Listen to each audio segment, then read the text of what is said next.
Hey everybody, this is Jim at SB500chart.com. It's after the close on September 24th, 2012. Before we take a look, just got to remind you as always that the website and this video are for educational purposes only. Nothing stated at the site or in this video is intended to be used as investment advice. I control lines on charts, but you have to draw your own conclusions from your own research. And you need to make investment decisions that are suitable for your personal financial situation. I'm not a licensed financial professional, just a guy that draws lines on charts. So let's take a look. Okay, we're starting off with a 15-minute chart. I've made a couple new lines because the old ones didn't work. No, actually they were working sort of, but not like I would like to see. And basically the difference is this. I had this line right here coming into today, and with that one day over this line and then getting right back underneath it, I'm just going to make that adjustment there.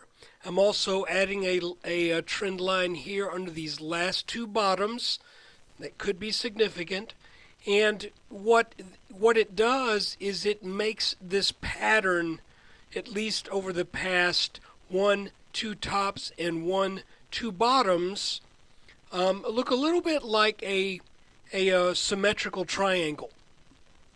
Now keep in mind that triangles can either break to the upside or break to the downside, and you don't know which way they're going to go until they go. What's funny is they say that about 2 out of every 3 symmetrical triangles will continue the trend that led up to their development. So that would mean we had an uptrend. Now we have what looks to be like a triangle.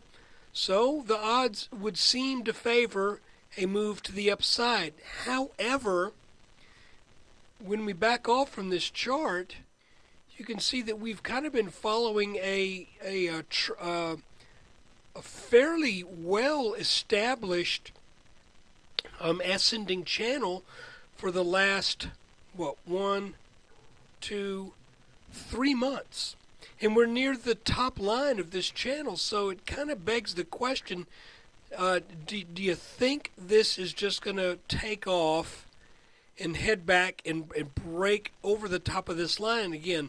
Because that's what would have to happen in order for this triangle to break, at least if it breaks in the typical time frame, and it doesn't have much longer to go before it has to break, because the apex of this pattern is set for about 3:20 on this upcoming Friday afternoon Eastern Daylight Time.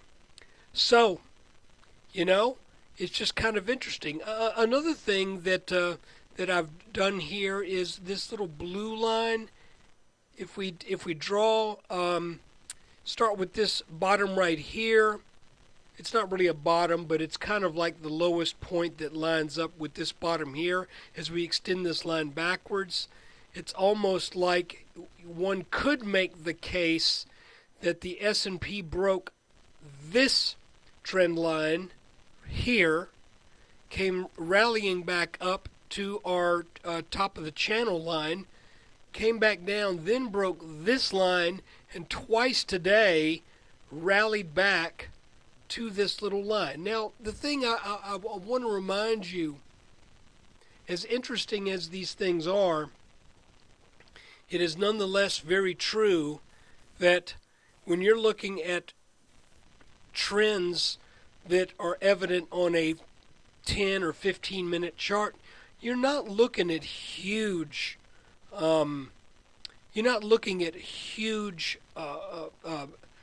features in the chart. And just to bring that home, let's back up to a monthly chart of the S&P, and there we are right here.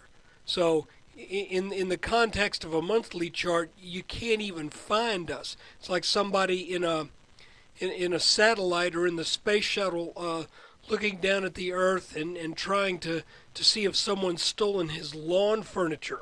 You're just not going to be able to, it's a very, very small thing in the grand scheme of things. But you can see, again, that it looks to me that the predominant feature that we're looking at over the past few months is this rising channel.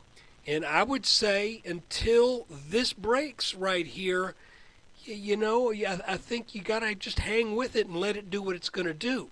Because there's a chance that we firm up here and we do take off. Okay?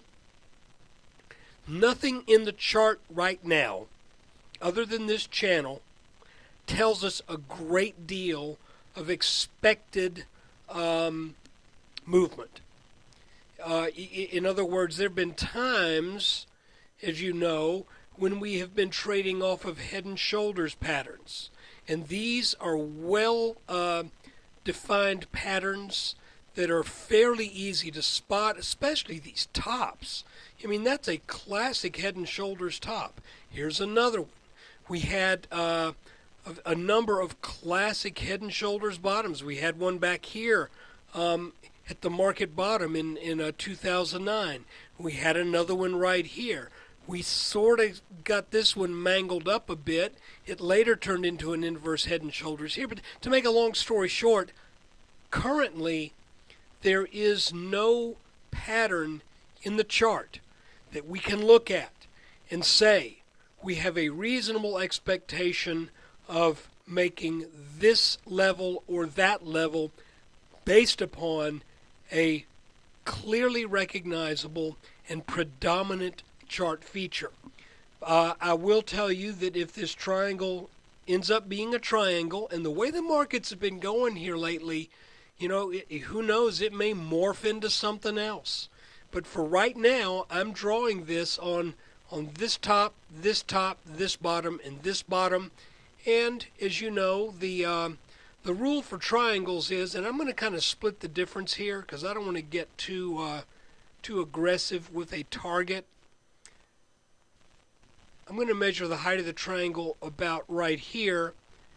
And if we break up out of this thing, then depending on when it is, let's say it's in a couple days, then the target would be about 1486.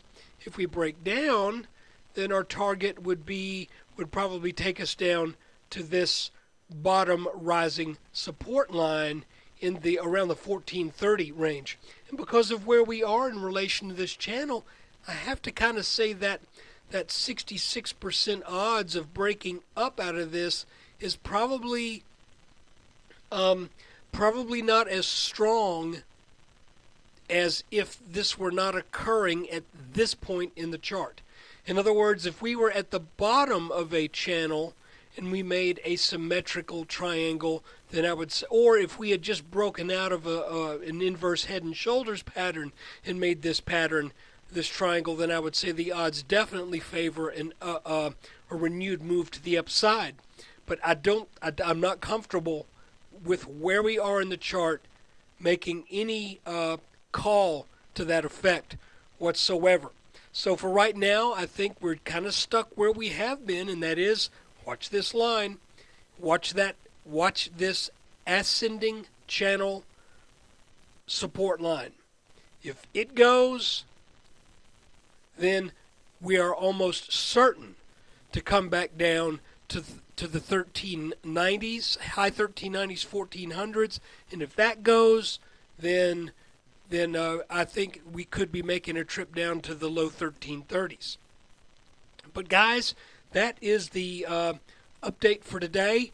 Sorry, I wish I had something really good news like, hey, we finally have a pattern that we can trade on. Not quite yet. I want to thank you for watching the video, and if you're a subscriber, I really do appreciate your support, and take care.